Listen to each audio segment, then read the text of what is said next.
senden başka kimin var? Hansı kapıya gedin? Bir kapı var mı gedin? Senden başka kim bağışlaya bilər? Kim güc satar bağışlasın? Hansı kapıya gedin? Hansı kapıya gedin? İlahi, ilahi, bendeler panahi. İlahi, ilahi, affeder günahı. İlahi, ilahi, bendeler panahi. İlahi, ilahi, affeder günahı. Bu nefsin elinde esirem ilahi.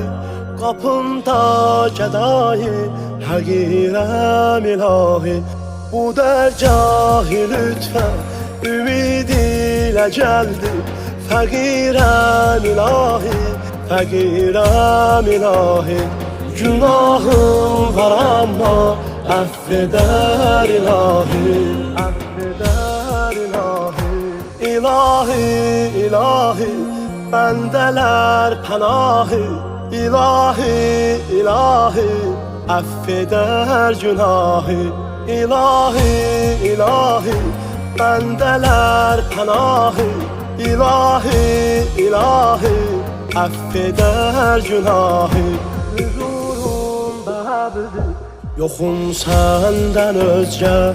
Pənahım ilahi, xəcalət ruyi, siyahım ilahi. Üzüm qara olmuş yenə məsiyətdən. Başımdan aşıbdı günahım ilahi. Günahım var amma affeder ilahi.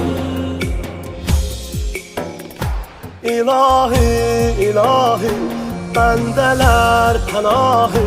İlahi, ilahi, affeder günahı. İlahi, ilahi, bendeler panahi. İlahi, ilahi, affeder günahı. Yoxum senden özgə, huzurumda abdi. Zəliləm ilahi, kərəm eylə zaru. Zəliləm ilahi, sarayi nicat ümid ilə gəldi. Dəri rəhmətində dəxiləm ilahi. Günahım var amma affeder ilahi. İlahi, ilahi, bendeler panahi. İlahi, ilahi, affeder günahı. İlahi, ilahi, bendeler panahi. İlahi, ilahi, affeder günahı. Ne vardı mütehher, ne vardı mütehher, hayatım ilahi. Ne vardı ümidi, nicatım ilahi. Keramet senindir, şərafət sənindir.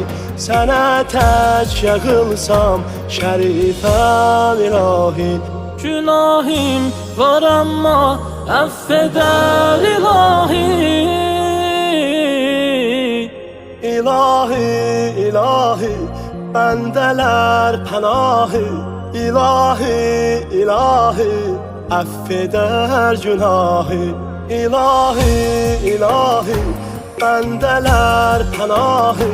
İlahi, ilahi, affeder günahı.